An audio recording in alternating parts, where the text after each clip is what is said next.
The hotel Wi-Fi remembered his phone at 2:28 a.m. The welcome back wasn't for us. I'm not jealous of bodies. I'm jealous of logins. Bodies tell the truth if you stop staging them. Logins decide which truth is allowed to arrive. At 2:28 a.m., my phone pinged with the cheerful cruelty only software has perfected and said, "Device signed in Mirabel guest Wi-Fi, welcome back. Milo's iPhone." I wasn't at the Mirabel, and neither, allegedly, was Milo. The welcome back had the bright, false intimacy of a bartender who remembers your name and not the hour. He'd texted at 10:43, "Bored, wants one more drink. Don't wait up." Before he left, he'd kissed the air near my cheek, our administrative truce, and tugged the door shut like he hoped the hinge could complete the apology for him.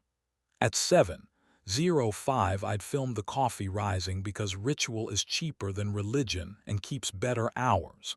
I captioned it here. He reacted with the thumbs up he uses when he's already late for a night that plans to rename itself. I set the phone face down because I was tired of doing bravery with my eyes. The apartment had the posture rooms get when they've rehearsed a story without you. The radiator breathed like an amateur chorus. The hallway practiced neutrality. I boiled water because water doesn't audition. The kettle sang, a small, useful spine in the middle of other people's verbs. At 3:06, the lock cleared its throat. Milo stepped in with his tie loosened, his jacket over his shoulder, and his shoes hooked by two fingers like witnesses too tired to lie. He smelled like lime and a decision made in decent lighting. He saw the phone on the counter, the screen still awake. His pupils did that small dilation that arrives right before he chooses a verb. "You're up," he said, as if etiquette had mailed me a warning. "The Mirabel is proud of your loyalty," I said. "It welcomed you back." He put both palms flat on the table the way our therapist taught us when we wanted to give words somewhere to land. The gesture is either dignity or triage. "Which question?" he asked. "Why or who?" "Why," I said, "because Matt, my emergency adult, kicks me under imaginary tables when I lead with names. If I start with who, the router gets to write our minutes." "Because the part wasn't coming," Milo said. He looked at the patch of wall where the paint keeps wanting to retire without ceremony. "Because donors clapped at the wrong places and wanted to be forgiven with gin. Because the bar gets loud when money starts telling stories, and Ezra, yes, that Ezra, intimacy's patron saint, said the Mirabel's roof was quiet enough to teach a mouth to be brave. Because I believed him for 5 minutes." "Did you kiss him?" I asked, breaking Matt's superstition like a boy with a stick and a fence. "In the elevator once," Milo said. "Small and honest and wrong, I came home." "I hate how sane that sounds," I said, which is the sentence I use when mercy shows up before I find the tone to hold it. We didn't sleep. We did something more humiliating and useful. We agreed to go to the Mirabel at noon when cities pretend to be merciful. The lobby smelled like citrus that had learned to whisper. The woman at the desk had a cathedral's poise. "Welcome back," she said to Milo, the phrase falling between us like a dare. "Is there anything you need?" I thought about asking for fewer verbs. Ezra waited at the edge of the rooftop with a paper cup and the posture of a man prepared to pay for his grammar. He saw us both and didn't pretend surprise, my favorite trick in men who owe a room honesty. "I was coming to apologize," he said, "to you both, and to whatever part of this hotel mistakes bravery for glass." He put his hands up the way good predators do when they want to prove they sheathed everything worth counting. "He loves you," he said to me. "I like being near that." "I'm sorry my job uses the same grammar as desire." "You don't get to call it ours," I said, "because cleverness is my superstition and I tithe when I'm anxious. Rehearsal is a room, a kiss is a scene, the Wi-Fi is a snitch. You don't get to be the verb in our kitchen." Milo didn't look at Ezra. He looked at me with the exact weight of a man deciding which door deserves his mouth. "I want open windows," he said, "not open doors." We left with nothing more dramatic than the river trying to volunteer absolution. At home, I moved the kitchen chair into the middle of the floor because procedures save men when gods won't. Milo smiled like a man relieved to be caught kindly. He came around the table and paused, always that pause, his most decent habit. I met him halfway. The first kiss was apology without speeches.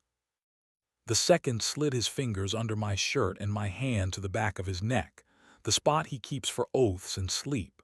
We didn't perform a ceremony. We used heat as a system. If I could draw you the rest without getting evicted by an algorithm that prefers virtue louder than accuracy, I would. You can have breath that belonged to both of us, a belt resigning with grace, a palm pinning a wrist as proof we remembered to ask. The city prefers quizzes. 2 nights later, the Mirabel's social account posted a carousel at 1:41 a.m. Hand saw light in a mirrored hallway, 4 bodies if you counted reflections. Milo washing his hands, head down. Ezra behind him, tie undone. A stranger passing like a rumor. Me in the doorway because whoever posted had tagged my name. The caption said boys being brave. Comments did what comments do. I typed nothing. I turned the phone face down. I put the chair in the middle of the kitchen and sat until I could laugh. Milo came home and handed me his phone without instructions. "Delete or archive," he said. "I don't want new grammar." "You don't need me to erase your verbs," I said. He rested his forehead against mine like a paperweight on a better draft. 3 days later, the email arrived with fonts that have never had to apologize to a kitchen. Residency, 7 days, quiet rooms, kind windows. Milo forwarded the PDF with every map attached, which is how you know a man has learned where courage keeps its receipts. "I want to go without disappearing," he wrote. "I'll send pages, not alibis. When I get back, ask me what I wrote before what I did." I taped 2 lines under the rubber orange magnet because props still save us when God is off shift. Addresses in the open. A good night here voice note every day. He added a third in his careful mess. If an "I can't" is coming, it happens where both of us are. Night 1, wind and a sentence I decided to believe. Today the table forgave me. Night 3, nothing, and my thumb became the worst teenager in the world. I opened the hotel's login page against my will and watched it remember a MAC address that wasn't mine. I moved the chair instead. At 8:12, he called with a voice that made the kettle think there might be a God. "I almost kissed a window," he said. "It didn't know your name. I closed the blinds." He came back with a suitcase that didn't slam and 2 pages he treated like animals. "They're not good," he said. "They're mine," I said, and we performed our small religion. Paper, kettle, a room that knows it isn't a lobby. He slid his hands under my shirt from behind, slower than contrition, faster than nostalgia. "Here," he said into the bend of my neck, which is the only word left that has never demanded witnesses. We tried boring. We failed gracefully. We tried again. Ezra learned to stand at the back of the house with his arms crossed like a man paying the bill he owes himself. He clapped exactly once after the kiss on preview night. He didn't text. Neither did we. The Mirabel kept its antlers and its very good lighting. The Wi-Fi kept its memory like a dog that refuses to believe in new rules. One more test. The world is thorough when it thinks you've studied. At 12:06 a.m., a new banner slid across my phone. Milo joined Mirabel guest Wi-Fi, welcome back. I moved the chair. He came home at 1:51 with a sentence ready and his hands empty. "I walked him to the elevator," he said. "He kissed the hallway goodnight. I kissed the button good decision. Do you want to hate me now or later? I prefer now. I like the way you come back from it." "I'm tired of coming back," I said. "I want to stay." He touched my jaw with 2 fingers. the intimacy director's sacrament repurposed for domestic faith, and for once the gesture belonged exactly where it landed. We went to bed without performing an essay on forgiveness. We used our mouths the way men do who still prefer heat to cleverness. The room did not applaud. It didn't need to. Weeks alter even honest bruises. The concierge still pronounces our names correctly. The rooftop still believes the river knows how to forgive. The envelope lives in a drawer by the radiator with the other relics that taught us how to read nights for what they actually said.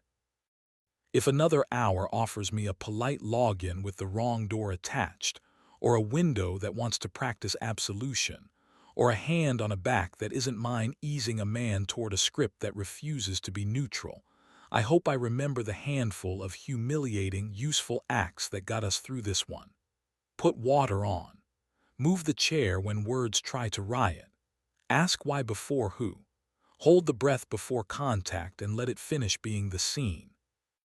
Then wait for the lock's small throat clearing, like it's the first note in a song we can still tune to. We didn't get away with anything. We stayed. We are still staying. When Milo says here, my body has stopped auditioning for suspicion. The Wi-Fi can keep its welcomes. The river can keep its absolutions. The terrace can keep its glass. We'll keep being the address, or, on the nights we can't, we'll be the map that admits its misprints and still shows the way back. Past the lobby that thinks it's a verb, past the elevator eye that loves its own memory, into a kitchen where a chair knows what it's for, a kettle sings at 7:05, and two hands that have done worse learn again how to touch without asking the night to edit.